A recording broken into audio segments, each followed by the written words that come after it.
Welcome to the Great Birth Rebellion podcast. I'm your host, Dr. Melanie Jackson. I'm a clinical and research midwife with my PhD, and each episode I cast a critical eye over current maternity care practice by grappling with research and historical knowledge to help you get the best out of your pregnancy, birth, and postpartum journey.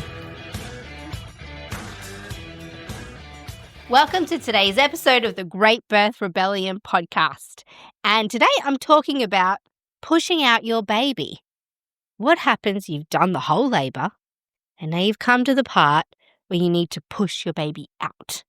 Now, this will be of interest to you if you're having your first baby or if you're having your first vaginal birth after a previous birth was a cesarean. And also if you've had an epidural for your previous birth and you didn't actually feel your first baby emerging, or perhaps maybe you needed some coaching through your last birth and you think, maybe I want to do it differently this time.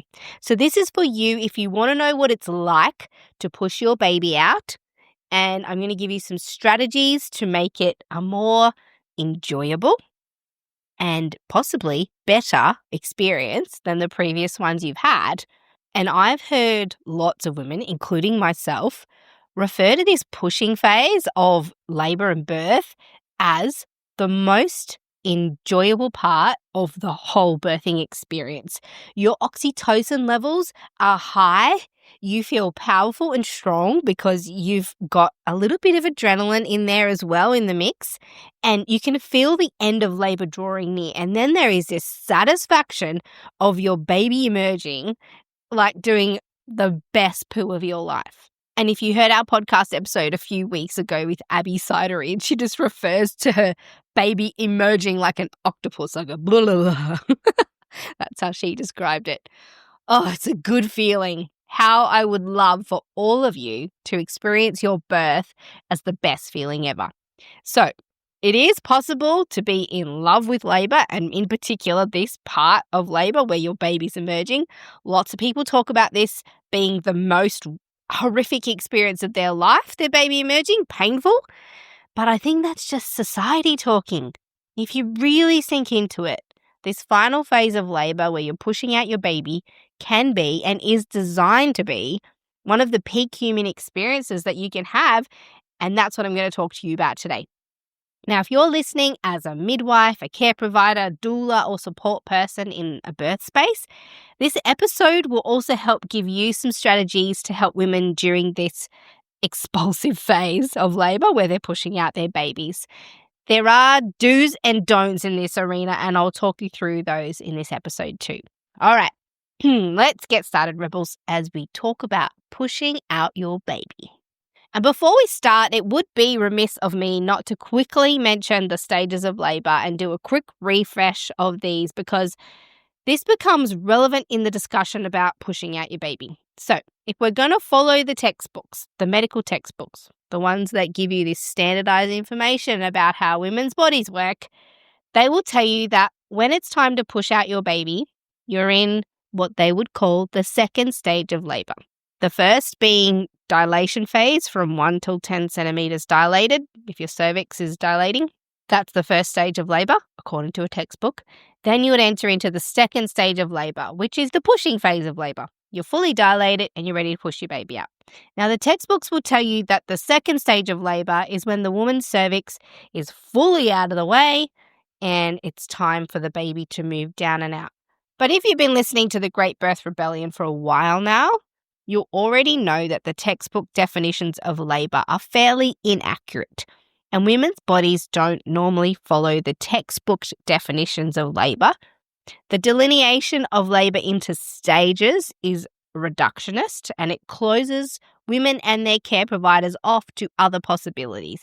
So, I like to think of the part of labour where the woman is pushing out her baby as just birth. The expulsive phase of labour where the baby's coming out. And I can't be sure of where this expulsive phase starts, where the line occurs between labour and birth, because it's fuzzy. And as a private midwife myself, I very rarely do vaginal examinations. So if you haven't heard before, if this is your very first Great Birth Rebellion podcast episode, I am a private midwife and I've been attending home births for about 18 years.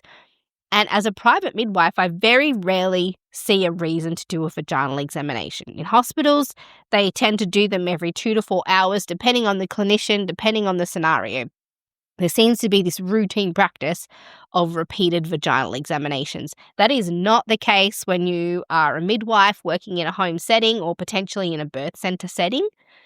So it's tricky to describe where the line is between labor and birth, particularly if we're not doing vaginal examinations. So midwives around the world may be familiar with the practice of doing vaginal examination. When the woman starts to feel an urge to push, sometimes their employer will require that they check that she's fully dilated and then give the woman permission to push once you've confirmed as her care provider that her cervix is fully dilated. And I've got a lot I could say about that. But not really on topic, but I find vaginal exams to diagnose the start of the expulsive phase to be unnecessary most of the time. There's sometimes a place for them when the woman wants one or where you're trying to diagnose an issue, but as part of routine care, they have no place. We know from research that routine vaginal examination and even the ones that you give to the woman to confirm confirm in inverted commas, whether or not it's time for her to push, to give her permission, they don't improve outcomes. And it's unbelievable that it's become part of routine practice. In fact, every time I say there's no reason to do a vaginal exam to diagnose fully dilated so the woman gets permission to push, I get emails and messages from midwives saying, oh, well, Mel, what about if her cervix isn't fully out of the way? Or what about if she pushes on her cervix and she's not fully dilated? Won't that give her a swollen cervix? What about that? What if there's an anterior lip? That could happen. And if that's the case, the baby won't come out. You'll have signs that the woman's not fully dilated. Even if you don't do a vaginal exam, it will be obvious that she's not fully dilated if you're looking for it. So yes, it's possible that a woman's cervix could be swollen, but we actually don't know if that's because she's been pushing on a non-fully dilated cervix or not. I'm just saying, from my experience, I personally don't need, and many home birth midwives don't need a vaginal examination to tell you that a woman's fully dilated before she starts pushing. And there's a whole Cochrane article about this. They've looked at the research on vaginal examinations and they've actually said they cannot believe that it's been integrated into maternity care considering how little evidence there is to support the use of routine vaginal examinations. And they concluded that it doesn't improve outcomes for women or babies. So that research paper is in the resource folder. If you're on the podcast mailing list, then every week I send an email out to give you the resources for each individual episode. So you can join the mailing list. You'll get the resources for all previous episodes as well. But that research paper is in there. So next time you feel like you want to send me a message to tell me that, oh, actually that's dangerous to not do vaginal examinations on women to be able to diagnose that they're fully dilated and give her permission to push as if she has no idea what to do, consider reading that paper before coming at me with your judgments about that. So if you're a woman out there listening and you're having mainstream maternity care, just know that your care provider may be required to or may want to check if your cervix is fully dilated before you start going with the instinctive urge to push your baby out. So this is considered part of diagnosing whether or not you've entered into the textbook phase of the second stage, which is defined as the point in which your cervix is fully dilated and it ends with the birth of your baby. And without a vaginal examination, we can't truly know if you're in the birthing stage of labour or in the expulsive stage of labour until we see the top of your baby's head. And then we can be very sure that your cervix is dilated and the baby has descended down into your pelvis and into your vagina. So for me, that's a sure sign that the second stage or the expulsive stage of labour has started and you're birthing your baby. And the urge to push itself is not an indication of the expulsive phase, and neither is being fully dilated. So each individual element in itself can't be used to diagnose a second stage of labour. Having an urge isn't the complete diagnostic picture of being fully dilated and ready to push your baby out, and neither is being 10 centimetres dilated. Individual elements themselves cannot be used to diagnose a second stage of labour.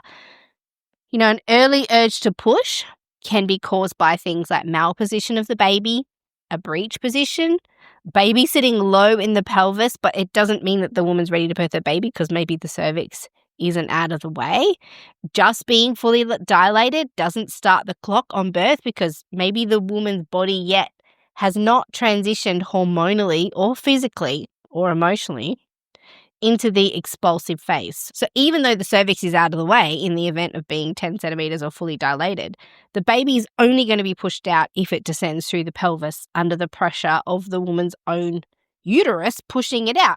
So without an urge to push, I don't believe you can properly diagnose the second stage of labour or the pushing expulsive phase of labour. Just being 10 centimetres doesn't mean anything, doesn't mean you're ready to birth. Even for me personally, I was fully dilated for hours and hours and hours before I had an urge to push. My waters had not yet broken. And even though I was fully dilated after a long labour, I had no contractions and no urge to push my baby out. I was definitely fully dilated because we'd checked. But really, I don't even think I was in labour anymore. I was just fully dilated with no contractions, waiting for something to happen. We tried so many things. We went walking. Eventually, we called an acupuncturist who helped ushered in my expulsive phase of labour, and I gave birth to my baby soon after. But part of the issue was that the baby hadn't descended into my pelvis. So even though I was fully dilated, was not in the second stage, was not close to even birthing my baby. So you might wonder why I'm going on a little bit about the line between the second stage or the pushing phase of labour and where it begins. And it's because the maternity care system is obsessed with time and measuring. And if your body doesn't comply with the set measurements and set time expectations of your care provider or of the place that you're giving birth at, you are going to be invited to accept interventions that will make sure that your body comply with the rules of the facility in which you're birthing at or with your care provider's expectations. And that will force your body and baby to act in a way that is restricted to the amount of time, whether you're ready or not. So, for example, many facilities will set the clock 1 or 2 hours from being fully dilated before they expect to see your baby fully born, or at least progressing towards that. And if you've been pushing for longer than 1 or 2 hours without a change, someone is measuring that and they're planning to do something to speed up the birth of your baby after a nominated amount of time that's in their head. So the clear diagnosis of the pushing phase becomes important in bigger birthing facilities or where systematic birth practices dominate because it marks the point from which your next intervention will be planned. And I'm not saying this is right, I'm just saying this is how it is. It runs on time. So there's this overarching belief that your baby should be born within 1 or 2 hours after you get the urge to push and where your cervix is fully dilated.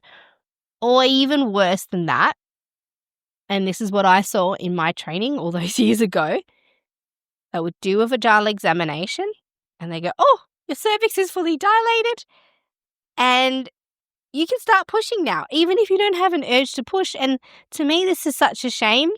It's a complete corruption of the woman's opportunity to push her baby out in an enjoyable way. It makes the process really unenjoyable and actually quite unproductive, which we will hear as we go.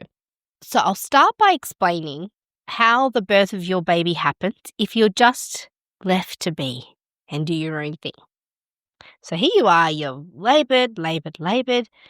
Maybe you're fully dilated or your cervix is out of the way, or the other option is that it's not fully out of the way, but it's stretchy enough and of a consistency that it can freely move out of the way under the pressure of your baby moving down. That's another option, that your cervix is super stretchy and just as the baby gets pushed down, it moves out of the way. The next thing your body is going to do is redirect the activity of your uterine muscles to start pushing your baby out because the uterus has 3 layers of muscles And they all function differently at different stages of your labor. So the initial contractions that you have are not interested in pushing your baby out. They're interested in pulling your cervix up and integrating it into your uterus. So the initial contractions are interested in shortening, opening your cervix, and drawing it up into the uterus. And this gets your cervix out of the way so that when you reach the part of your labor where your baby is ready to be born, the function of your uterus is different and the activity of your uterus changes from trying to draw up your cervix to trying to push down your baby. So the pressure starts coming down from the top. And this stage can be governed by increased levels of adrenaline in order to give you the energy and the power that you're going to need to be part of that process, to be alert and ready for your baby. And this adrenaline and oxytocin combination puts you into one of the most blissful and powerful stages of your life, one that you may never experience again. This feeling is indescribable. I've never taken drugs, so I can't compare it with that. But a birth that is uninterrupted by interventions or medical management or people just like invading your birth space has got this unique hormonal cocktail that makes you feel incredible. I can't describe it. It's actually so addictive and probably the reason why I uncontrollably laughed my baby out as she was emerging, and why some women just after they've had their babies think to themselves, oh my gosh, I would love to do that again. It felt so good. It's a feeling of complete elation and awe at what your body is capable of, but it's a product of this unique hormonal cocktail that's designed to make you feel like a superwoman. So let me talk you through this pushing phase where you're going to push out your baby. And I'm going to start by talking about women who don't have an epidural, because it's a really different situation if you have got an epidural. But at the end, I'm going to offer some pushing out your baby tips if you've chosen to have an epidural. We're going to talk all about that later. So there's two techniques in speech marks, about how to push out your baby, what's going to happen. So the first technique is what you would do if you were just going to go with your body. So if you were just trusted to do whatever your body wanted to do to push out your baby, this is what we call spontaneous or physiological pushing, just going with your natural inclination and doing what feels right. And so this is spontaneous or physiological pushing. You just follow your body, wait for it to do its thing. This is where you start to feel an urge to bear down and just go with whatever your body's doing.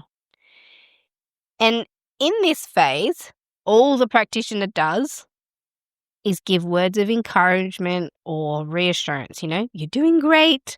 This is perfect, wonderful, if that's what you need. Not all women need this kind of encouragement, but some women do look to their care provider. It's like, what's going on? And the care provider can, this is normal. You're doing great.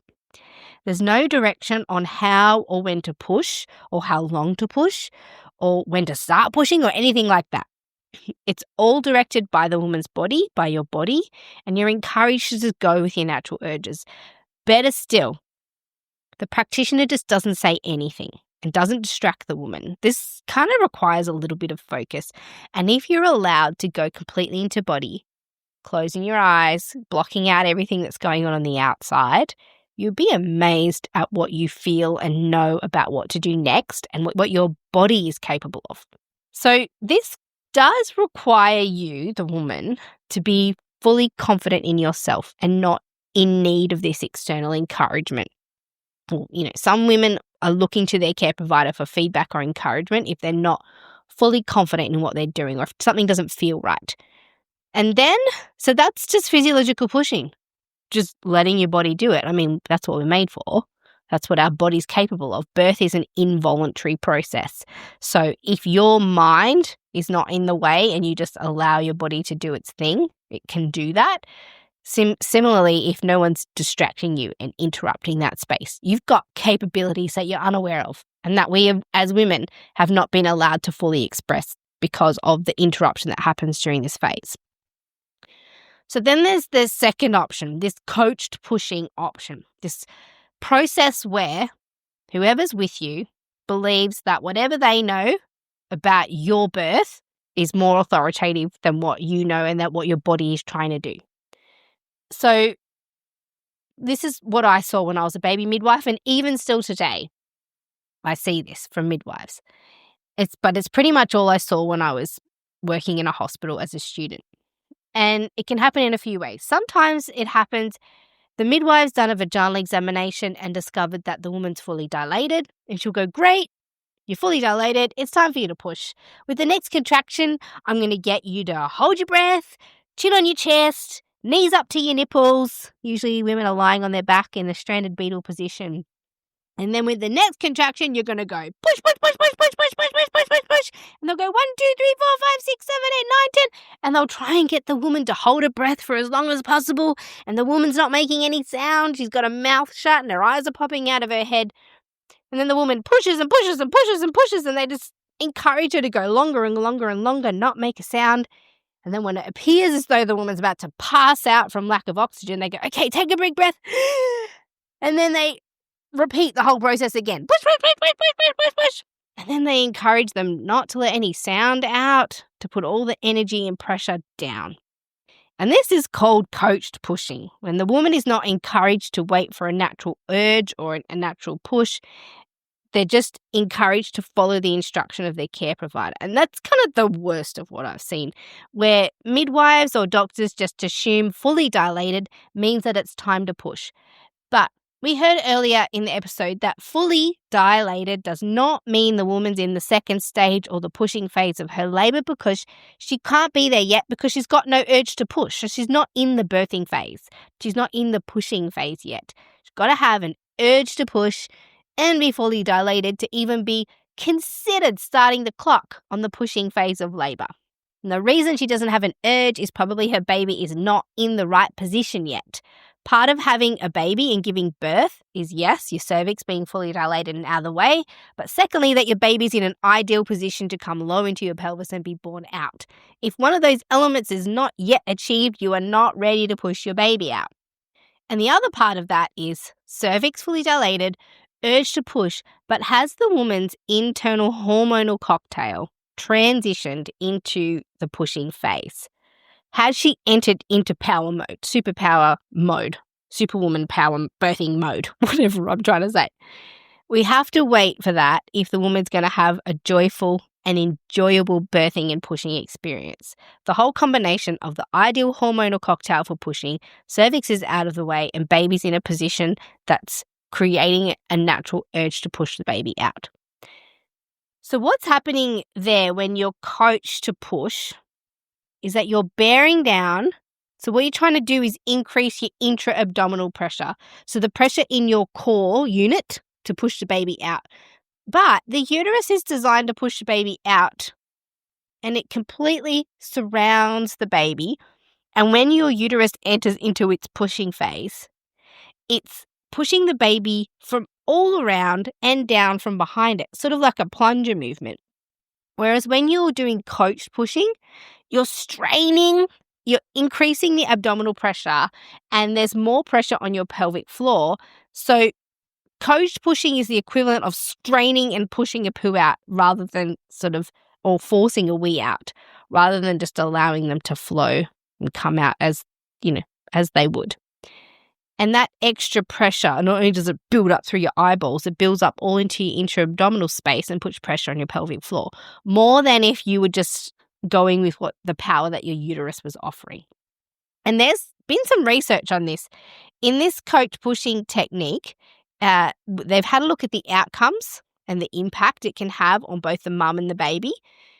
But before I go on to talk to you about the impacts of coached pushing, midwives who don't practice this sort of prescriptive type of pushing, some of them still pride themselves on being involved in this pushing phase. So there's great midwives out there who acknowledge that pushing the baby out is the woman's job. She's got some innate wisdom in her body, and she's capable of doing that under her own urges. But then we can fall into the slump of not properly reflecting on what we're doing and saying to women during their pushing phase, and that somehow our input is going to help.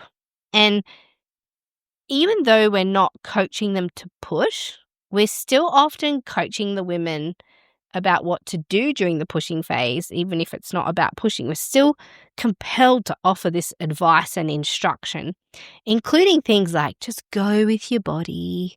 But there's a difference between instructing the woman and offering encouragement. So things like, yep, that's great.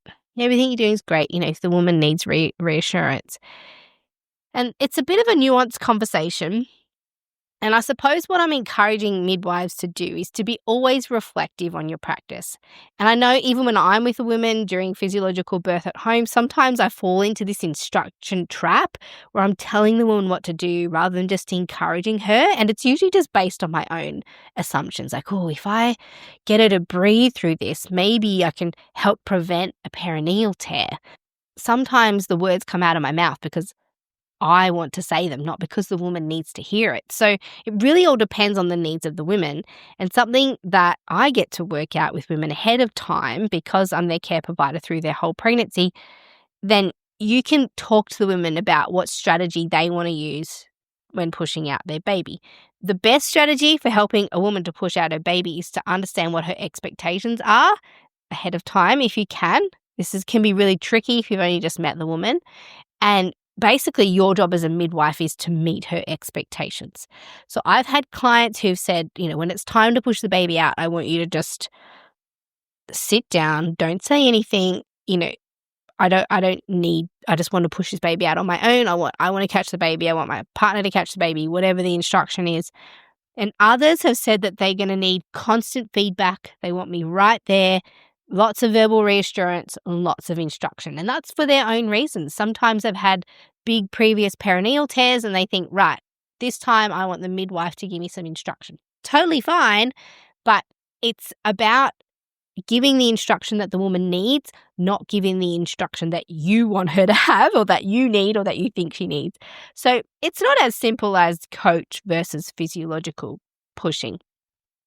But consider that if we're in the mindset of physiological birth and trusting women to birth their babies how they feel they need to, then perhaps we should consider toning down the coaching or instructing during physiological birth, because it's still a coached second stage, even if you're not coaching her to push. So, for example, I've heard people say to women, just breathe your baby out, resist the urge to bear down, instructing the woman to go against that urge to bear down, to somehow override it and breathe. And the midwife or support people are doing this thinking, oh, I'm helping the woman have a physiological pushing phase. But in fact, by offering this coaching, you're positioning yourself as the expert in the room, and you're dishonoring the woman's own wisdom by coaching and instructing her to birth in the way that you think she should birth. You're coaching her not to push, but it's not, it's the same as somebody coaching a woman to push when they're not ready. Encouraging them not to push and not to listen to their body is just as big an intervention as trying to coach a woman to push her baby out when she's not ready. Physiological pushing phase is about trusting the woman to know what she needs to do. She's got an inner wisdom that we can't possibly understand. And that's just a bit of food for thought for those of us, me included, who think that we aren't coaching women through their pushing phase because we're not coach pushing, but we're still giving instruction, and that still interrupts the woman's own experience. So we just have to ask ourselves, does the woman need my wisdom right now? Does she have enough of her own? Probably. If she doesn't want it or need it, leave her to rely on her own wisdom.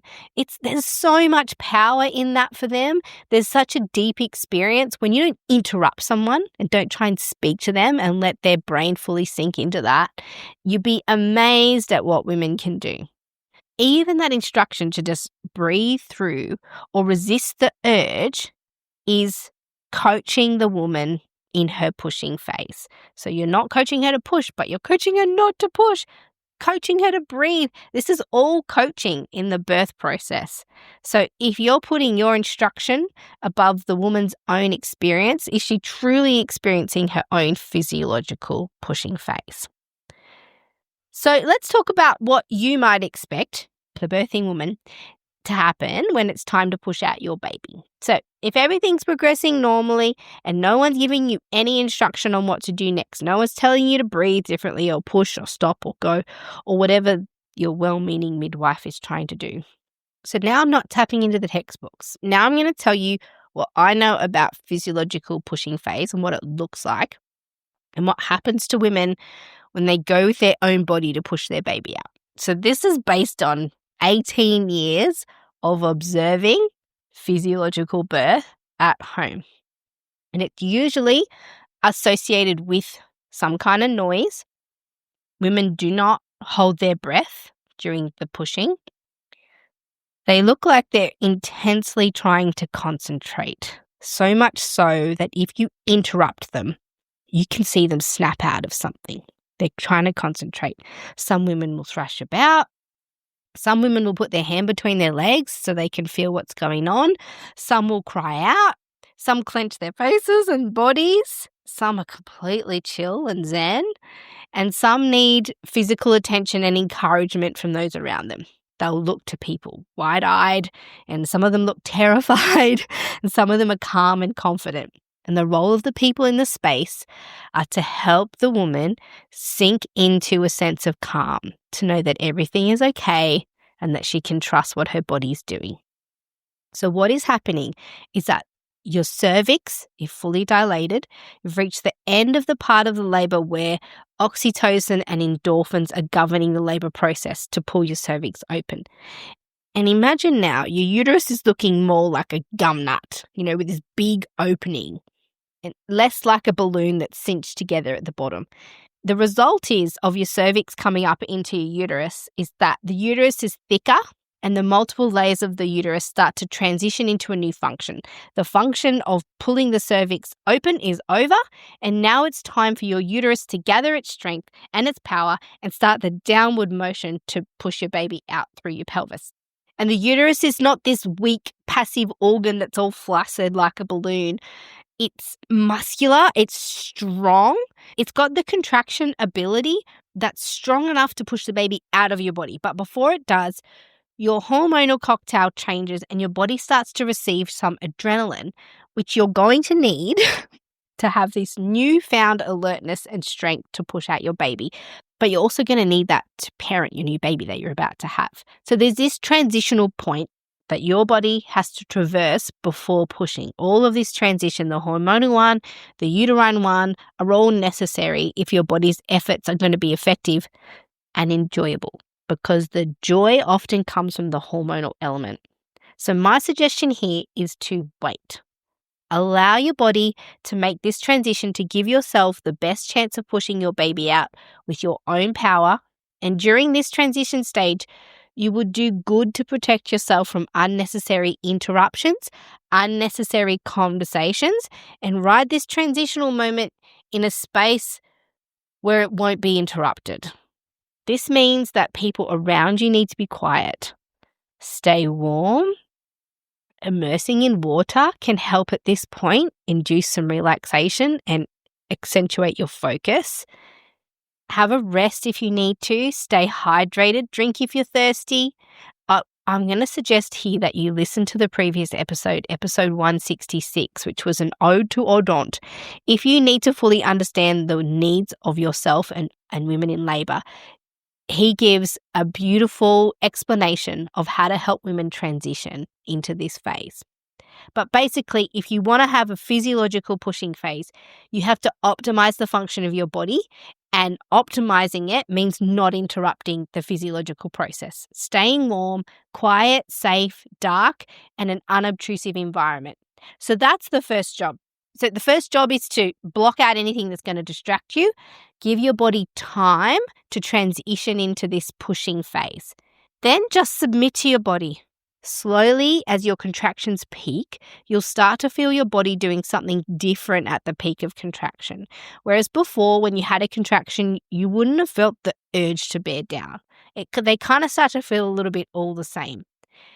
Then when you're fully dilated and your baby's starting to move out and you're transitioning into this part where you're about to give birth, the contractions do start to feel different. Sometimes some will feel different, some won't. Then maybe at the peak of a contraction, you feel something different, but then not. And you can just notice it. Just notice what's changing and do what feels right. Just let it pass.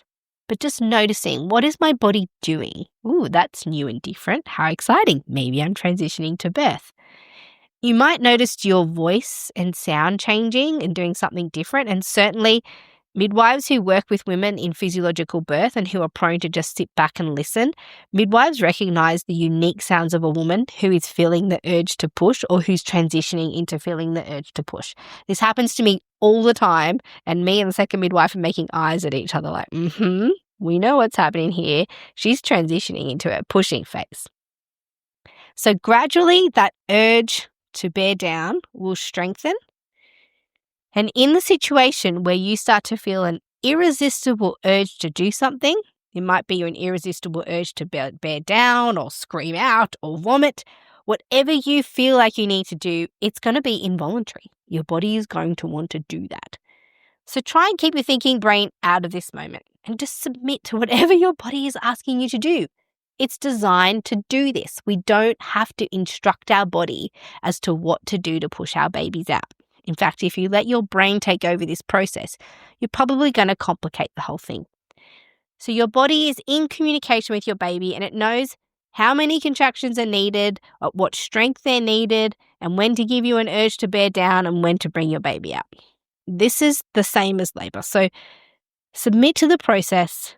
Do what feels good and right in the moment. Don't overthink it. There's no room for our cognitive capacity in this process of labor that's largely involuntary. Of course, ask for help and advice if you need it. If your mind's taking over and you're feeling doubts, you can ask around to the people around you that you trust, whatever you need to ask. But it's okay to sink into this process. And you don't have to ask people around. You've got an expertise that you can tap into, but you've just got to be allowed to. So then, as this urge to push builds, your pushing efforts will feel stronger and bigger, and you'll feel your baby moving down into your pelvis and filling up your vagina. And at this point, you may instinctively try and slow down the birth of your baby by trying to hold it in internally. Some women sort of like, you can see them there. They've tightened up their whole body and you think, oh gosh, she is really trying to hold her baby in. And sometimes women will hold their breath and just breathe really shallowly, like, oh my gosh, if I let this breath out, maybe I'll be letting my whole baby out. But I do think women do something instinctively to try and slow down the birth of their baby. And sometimes they're doing it because they're scared and they get this tense feeling about the stretching that's about to happen and they feel frightened and they almost harden up to hold their baby in because they're fearful. So in this moment, if you're feeling fear because of the pressure of the baby in your vagina and you can feel that you're getting really close, that if you just allowed your body to have this baby, that it was going to come out, but that is frightening you, now it's time to remind yourself that your body is capable of opening and softening, and the less that you fight the process of birth and the process of your baby emerging, the softer you can make your vagina and your vulva and the tissues and your around and your pelvic floor. They're all very flexible and movable.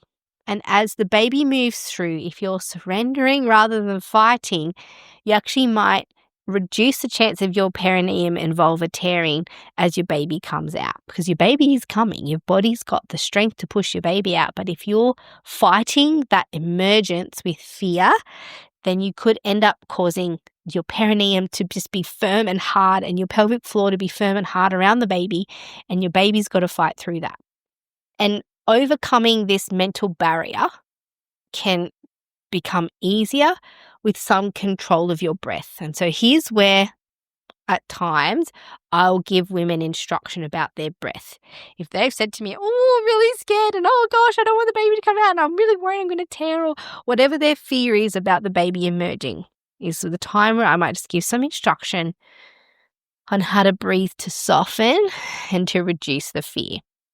And this breathing is just a remedy. If you can feel fear creeping in and the fear is causing you to feel tight and unable to submit to the birth process, In these circumstances, you can try some big, deep, slow breaths, just in and out. Soften your jaw and your throat.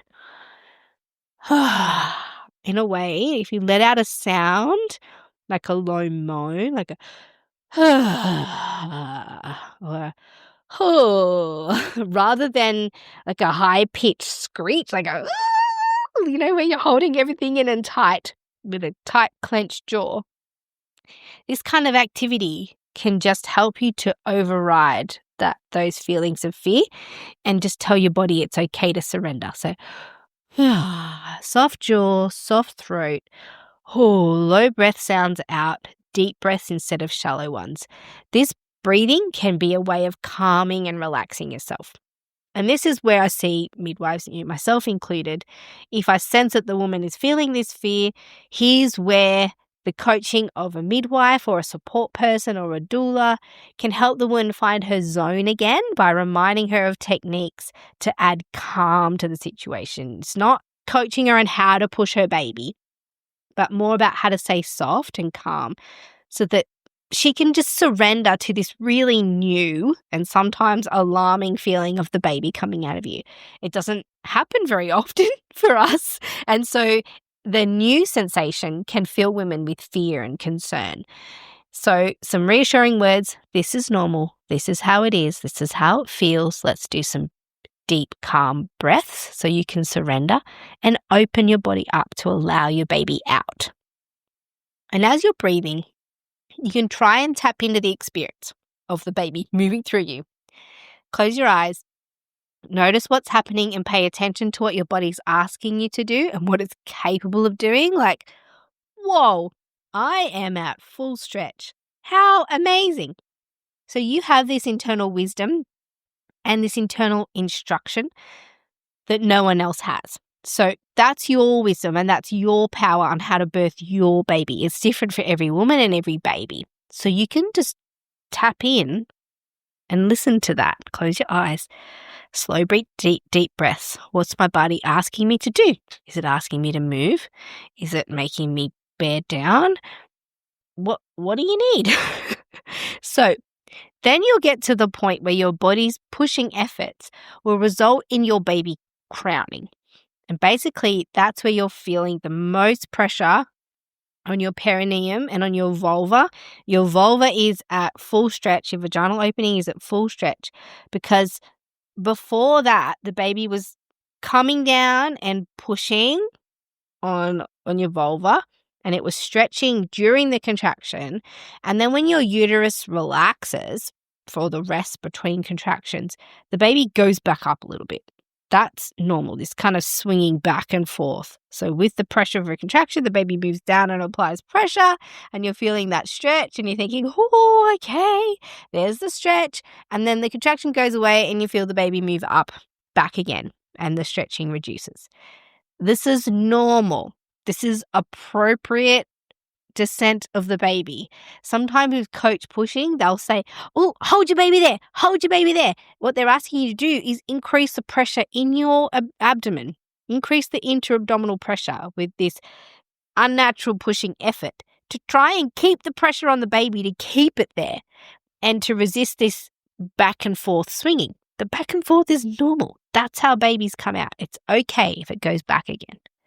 They'll go little by little back and forth. And it's only right at the end of your pushing efforts that the baby will stay applied and fully stretching the opening of your vulva. And this is what we call crowning. We can see a lot of the baby's head now, like about the size of a little saucer, like a tea saucer. That's how much of the head we can see when your baby's fully crowning. And you just have to become comfortable with that full stretch sensation. But it can feel really surprising because your vagina will only have stretched this far during any previous births. It's a sensation that we only really feel during childbirth, so it can feel scary because it's new. But in this moment, if you feel scared, remind yourself, my body is made to stretch this far. It's just a stretch. I'm not in any danger. This is how babies are born. This is how babies come out. I'm designed to stretch. Sometimes we're designed to tear, but also repair. And Ina May Gaskin speaks about this idea of our vaginas getting big. My vagina is capable of getting big, just as yours is capable of getting big enough to allow an entire baby out.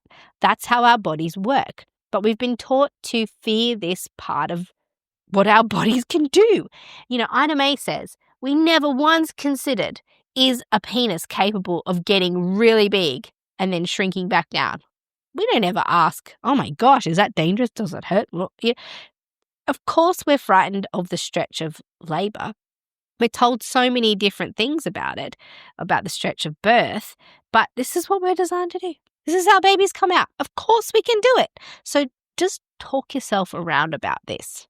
If you're feeling fear of your baby coming out, what are we scared of? This is how our bodies work. So you can consciously take the fear out of this moment by boosting your mental game with some positive words. It's just a stretch. For me, I felt the stretch and I thought, it's not that bad at all. Because when I was having my first baby, I was waiting for what people had described. Many people said to me, it's like a ring of fire. And I expected to feel burning and pain only because of what other people had said. But in the moment of full crowning for both my babies, I remember feeling that, nope, it did not feel like burning at all. It felt like stretching, but not painful stretching. It just felt like functional stretching. And in fact, I was actually thinking to myself, no, this actually feels good. I actually like this feeling of being fully stretched with a baby in my vagina. It was incredibly satisfying. It just felt so good. And imagine if all women spoke to other women about that, about the exceptional sensations that we can get when pushing out a baby. Imagine if that was the social dialogue about childbirth, how different it would be. So if I was going to revisit and re-experience any part of both my labours, it would be this moment of full stretch. It was definitely my favourite part. Feeling the full stretch of your baby's head coming out is exquisite. So you'll get this stretch and you may feel one of two things. Firstly, you may just want it to be over and done with and you'll push with the next contraction, making every effort to have your baby born as fast as possible. Some women just want it to be over. Or number two, you will instinctively want to slow down the birth of the baby's head. As a midwife, if I was going to pick an option, I would say that the gradual, slow but consistent birth of the baby's head is a nice idea. It may reduce the chance of you tearing, so just when you're pushing the baby's head out, try gradual pushing if you feel like it, or you can breathe and allow the power of your body to push your baby out. I mean, do whatever you want to do, but if you're floundering and you're not sure what to do next, just remember, slow, gradual birth of the baby's head, and this can be aided by slow, consistent breaths, or you can put your hand on your baby's head if you want some feedback about how fast the baby's being born. And, if I was going to give any instruction to women, if women were like, oh my gosh, what do I do now? Your baby's fully crowning and then you feel the build-up of that contraction. I would say slow, gradual breaths, let your body push the baby out. And one technique is the ha, ha, ha, ha, ha breathing. So that's when you feel the peak of the contraction. You can feel your uterus bearing down and pushing out your baby. And you're thinking, how do I just surrender to this process? Ha, ha, ha. So big deep breaths out, a bit of a ha, ha, ha breath. There'll be a moment where you think, oh, I just want to push as well. Totally fine. Go with it. You know what you're doing, okay? Your body knows what it's doing. So, okay, your baby's crowning. And then it will take some time to go from crowning to fully birthing the head. So some women will do it in like 1 or 2 pushes, 1 or 2 contractions, or you might need like 5 or 10 from the point where the baby's crowning to giving birth. But once the baby's crowning, you're close to giving birth. It's happening. Don't go anywhere. So there can be reasons that prevent the baby being born from this point, but it's the job of your midwife to recognize that. You just focus on what your body's doing, but your body might be telling you something's not right. And it's good to vocalize this. That's what the people around you are for, to help you deal with any complications. So I've been with women before and they've told me what maybe I was already thinking. So I was thinking, oh, why is this taking so long? Something doesn't seem right. And then the women will look at you and say, I think the baby's stuck. This doesn't feel right. Something's not right. And you think, right. That's kind of what I was just thinking. I didn't want to say anything at this point. But when you tap into your own experience that you're having, you'll be amazed what you can know and what your body's telling you. And it can be good to share that with the people around you because maybe they're also thinking it. And so at that point, I'm like, right, if that's what you think and that's what I'm thinking, let's see what we can do about this. And that's the time where you can brainstorm some options for what to do next. But if there's no delay, so soon after crowning, you'll be birthing your baby's head. And that depends on how hard you push to get the baby out. So either the head will be born and there might be a contraction or two between the birth of the body and the baby's head. So just be prepared for this. Not all partners or women are prepared for the fact that you push the baby's head out and then there could be a gap of minutes, long minutes, which feel like ages, the gap between contractions where just the baby's head is out and you're waiting for the next contraction to push the body out. This can be a little bit startling if you've not experienced birth before. In fact, I used to go into schools and educate the senior kids about birth.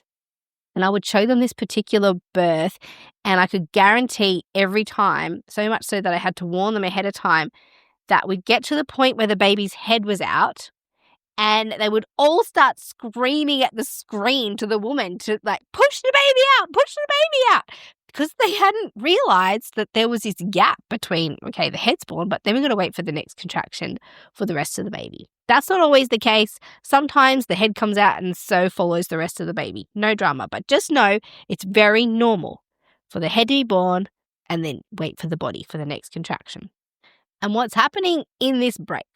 The head's born, but then the shoulders have to navigate the pelvis in the same way as the baby's head did. So the baby's shoulders and body needs to navigate the pelvis in the same way that the head did.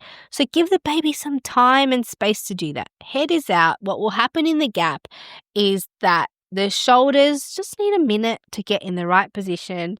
And sometimes women will move in interesting and instinctive ways in response to the baby's movement through their pelvis.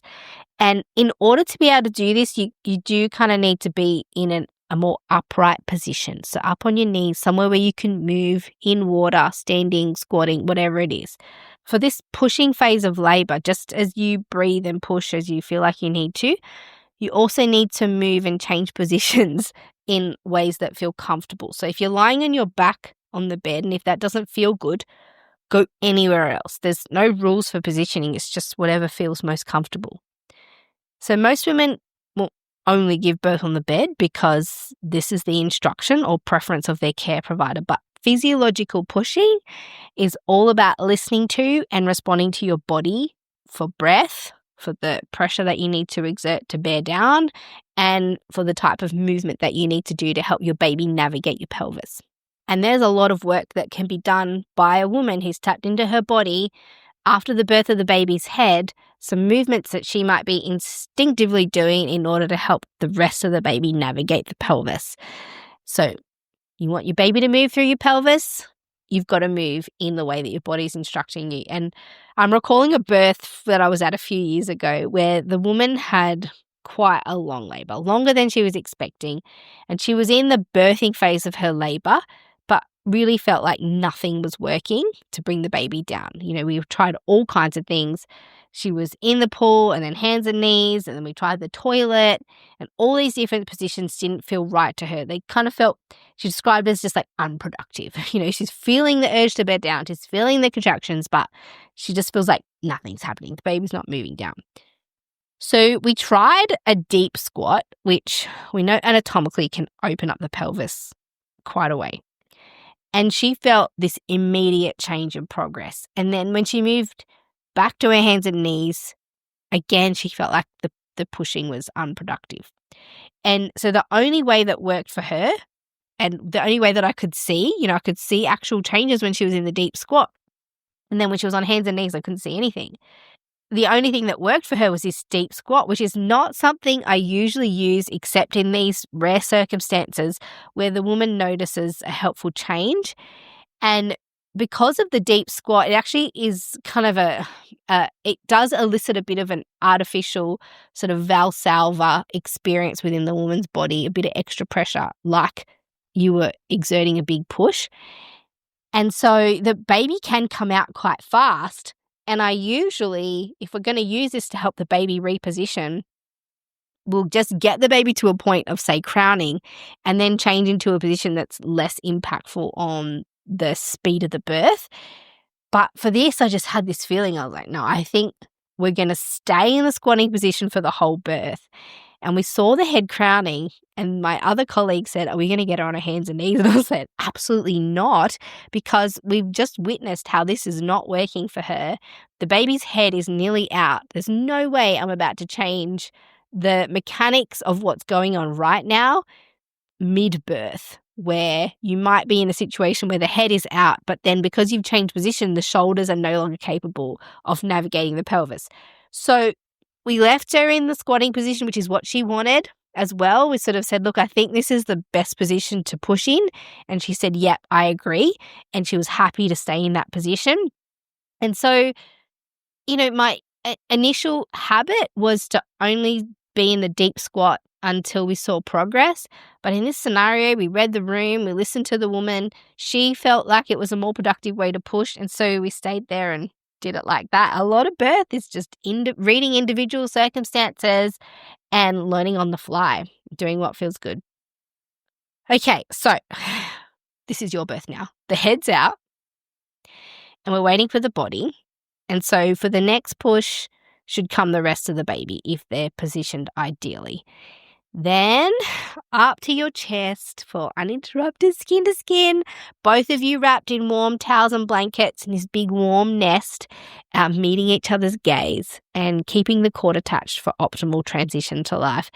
And just keeping the oxytocin levels high.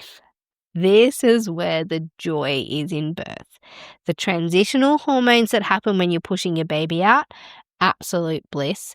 The moment where the baby is fully stretching to be born, oh my gosh, amazing. And then the oxytocin peak, the minute your baby is born, peak human experience. Where do we get off interrupting this moment for women and babies? If it doesn't need anything, leave it be. Oh my gosh, it's the best feeling in the world. So, what do we know for sure? We know for sure that there's no need to prematurely push if you don't feel like it. Also, not to hold back on pushing if you do feel like it. And I think that's a good basic rule. So, if you're confronted with a practitioner who's like, right, it's time to start pushing, but you're not feeling it, it's okay to say, look, I'm going to wait until I feel like pushing before I even start.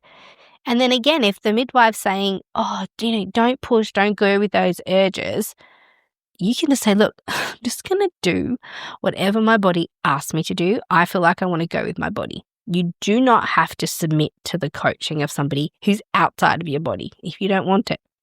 Now, there's some research about this. This is not just me saying what I think.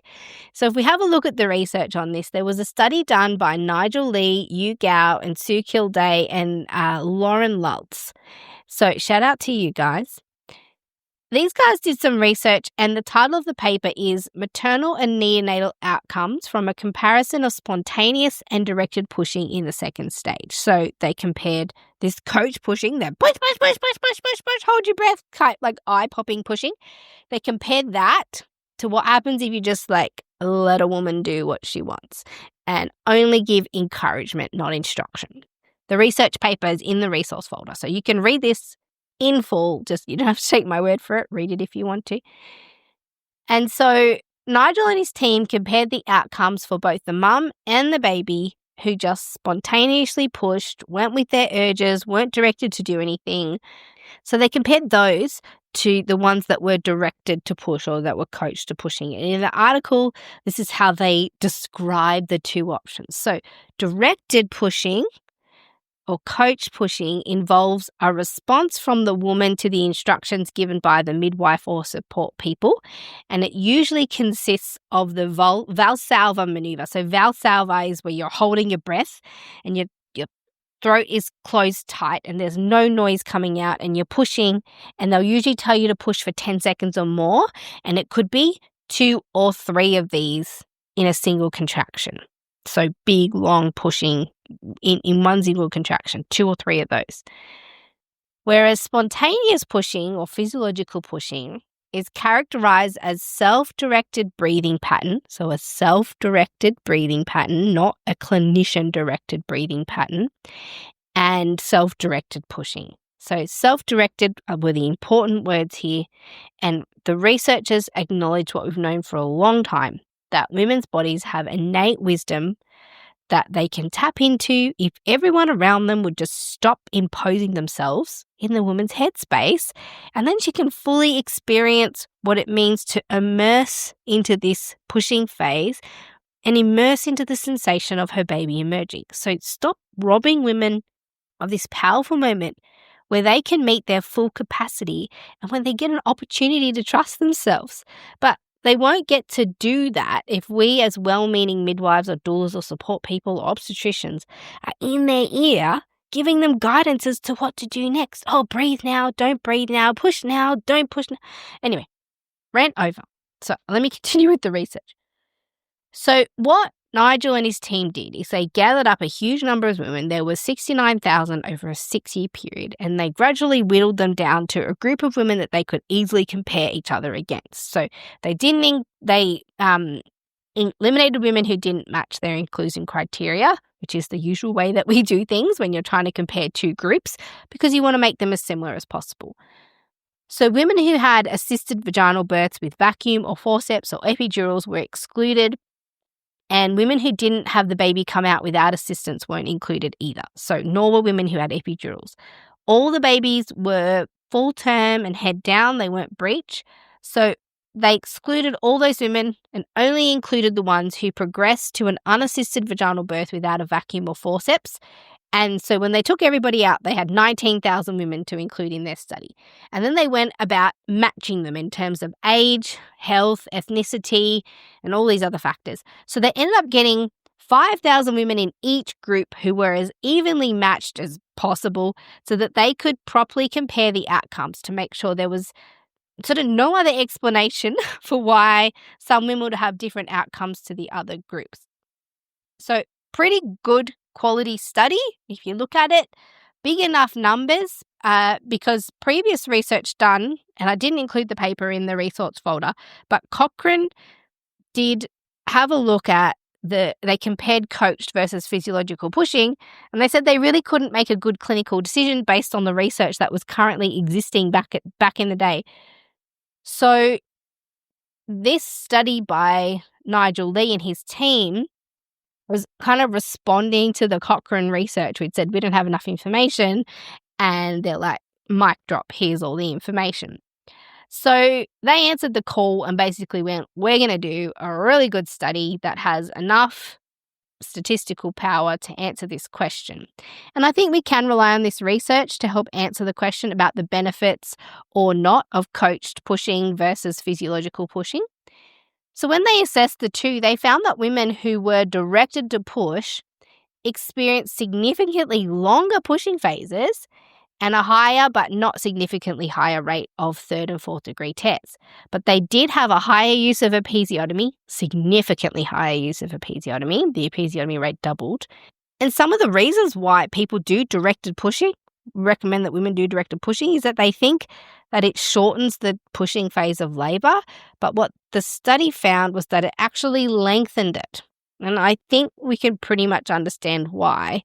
Is because when you start directing someone to push when they're not actually ready, of course, you haven't got the power of the woman's own physiological function, that transition where the uterus is assisting with the downward pressure and pushing out of the baby, and also the hormonal changes that have to occur in order for a baby to be born.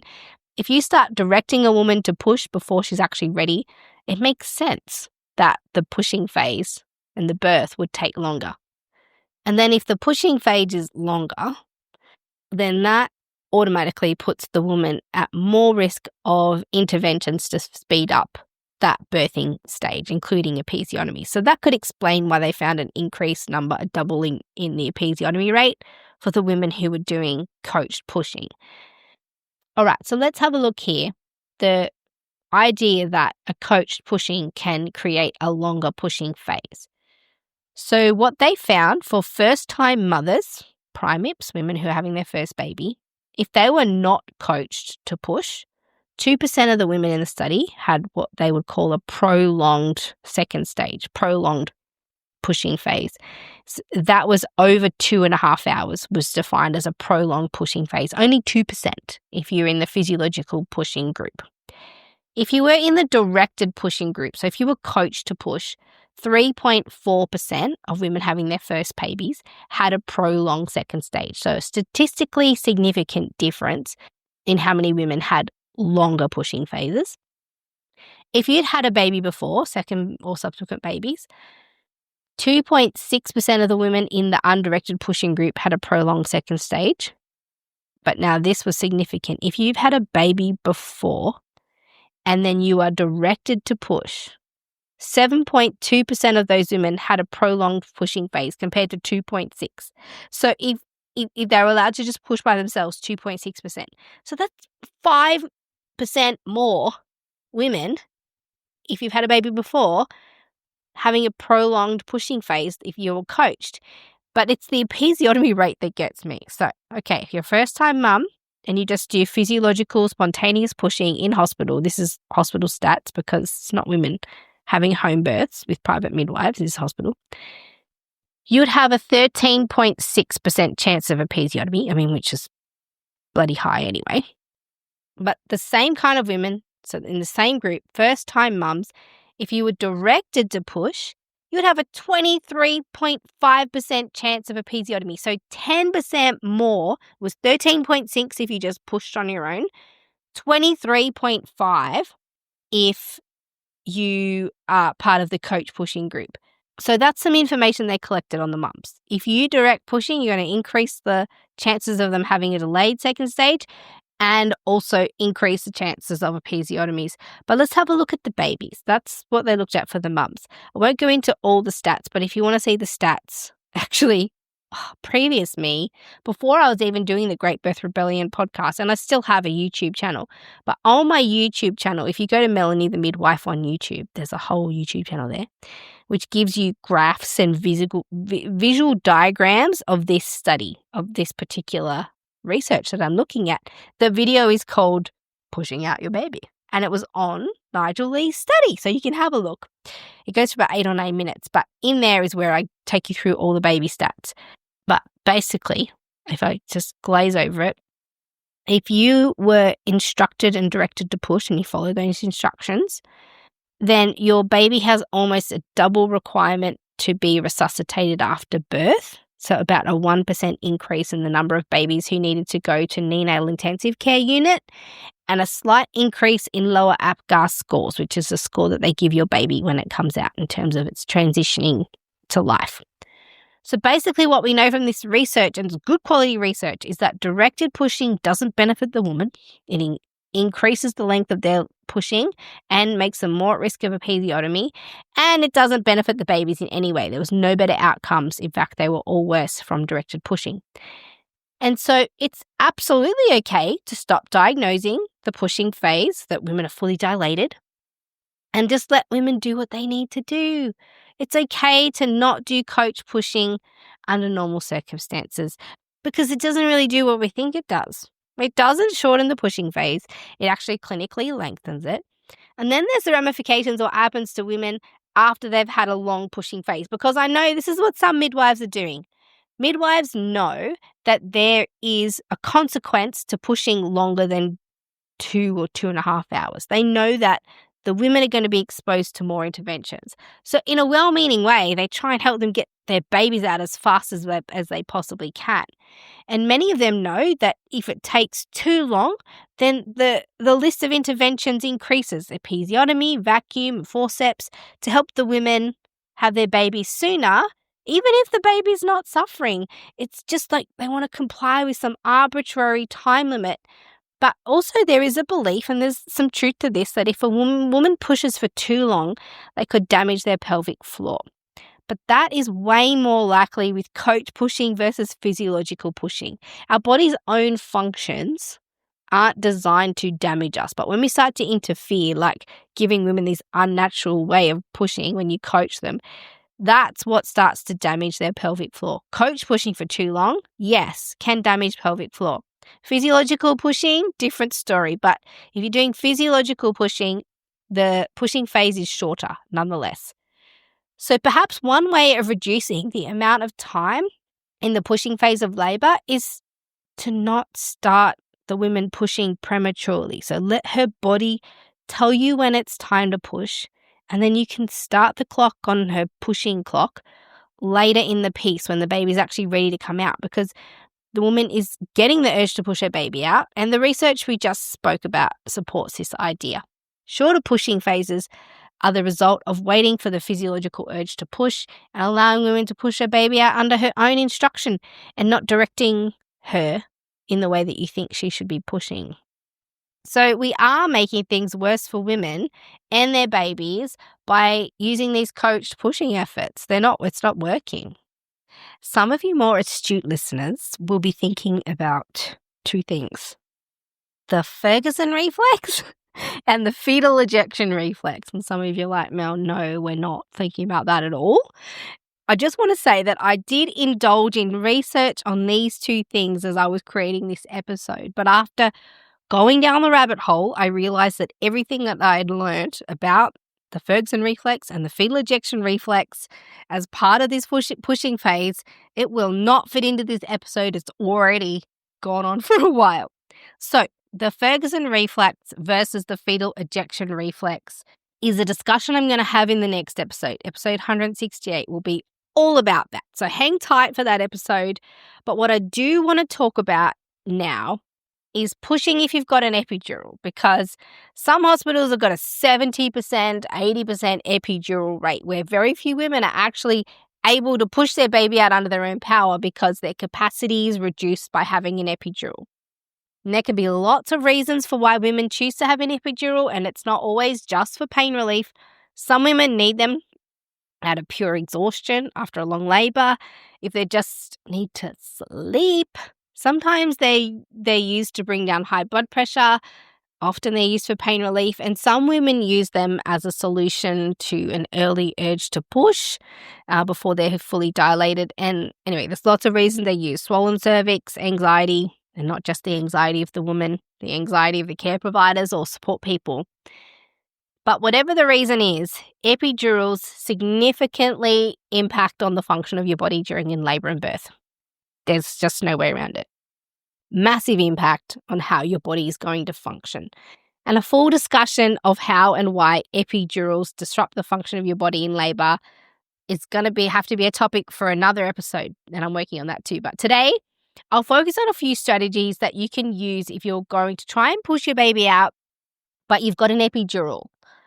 And I'm just going to list these things out as possible options that you can use to make pushing out your baby easier and more likely to be successful without you needing a episiotomy or an instrumental birth if you've also got an epidural on board.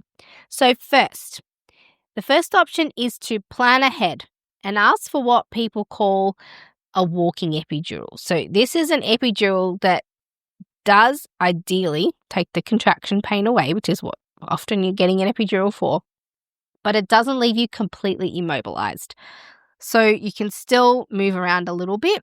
And although it says walking epidural, they call them walking epidurals. The name's a bit deceptive. You often don't have enough movement in your legs to walk, but you may be able to get your legs in a kneeling position on your hands and knees to sort of change positions on the bed or on the floor, but not really walking around.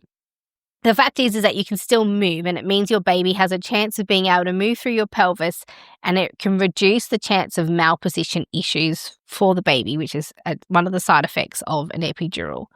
So one of the real downfalls of having an epidural used to be that women were completely immobile, which meant that their baby was more likely to get into a posterior position or really any position that made it hard for the baby to navigate the woman's pelvis. So getting a walking epidural, it means you have a lower dose of the same medication that they would use for the more classical epidurals. And the old epidurals meant that the women just were completely immobile. They couldn't move their legs at all. So that's the first option. If you're planning an epidural, ask for one that will allow you to be able to move and change positions. And sometimes they call these walking epidurals. Number 2, another strategy. After the initial dose of an epidural that creates the pain relief from the epidural, your epidural runs on an infusion where the medication continues to be administered into the epidural space in your spine. So it keeps dripping the medication in. It's not just like a bolus injection, one-off dose. It keeps dripping it in. And it's this continuous administration that creates the continuous effect. So an epidural isn't a single dose. And the good thing about that is that if you want to stop the effects of an epidural, you can turn off the infusion pump, the one that's administrating the medication, and over an hour or two, the effects of the epidural wear off, and then gradually the sensation of labour returns. And it does take longer than a few hours to fully wear off, but a strategy that you could use to enhance your body's own capacity to push your baby out if you have an epidural is to turn off the epidural once your cervix is fully dilated. And you can ask for it to be turned off, and then while you're waiting for your baby to move down into your pelvis into the right position to be born, the epidural will wear off. Hopefully, the baby's moving down, and you'll be able to feel the sensation of what your body's trying to tell you to do when you're pushing. So you'll be able to receive instruction from your body on how to push. And this means that you can participate in the pushing because now you have some sensation back. But the real challenge with epidurals is if they're fully effective, that women can't always feel when it's time to push or even that they're having a contraction. Like they can't assist their body in any way. They can't move. They can't add or take away any of the pressure. Usually your body would be giving you feedback about what it needs you to do in order to help the baby be born, but these messages are dulled down if you have an epidural. So for the sake of improving your chances of being able to push your own baby out, perhaps consider turning off the epidural for the pushing part. Now, of course, you will feel a return in the labour sensations, which will gradually increase over the hours, but that's the point. But if you were planning on having an epidural to take away the pain completely, this might not be the option for you. But just know that you can ask for it to be turned off. You don't have to keep it on so that you can feel what you need to do in order to push your baby out. Now, even before you get to the pushing phase, and this is point number 3, even before you get to the pushing part of your labour, one thing that can make it hard for you to push your baby out if you have an epidural is that epidurals make it harder for your baby to get in an ideal position to be born because you're not moving. So one part of the baby moving down into your pelvis is that you're moving to help the baby get down into your pelvis as well.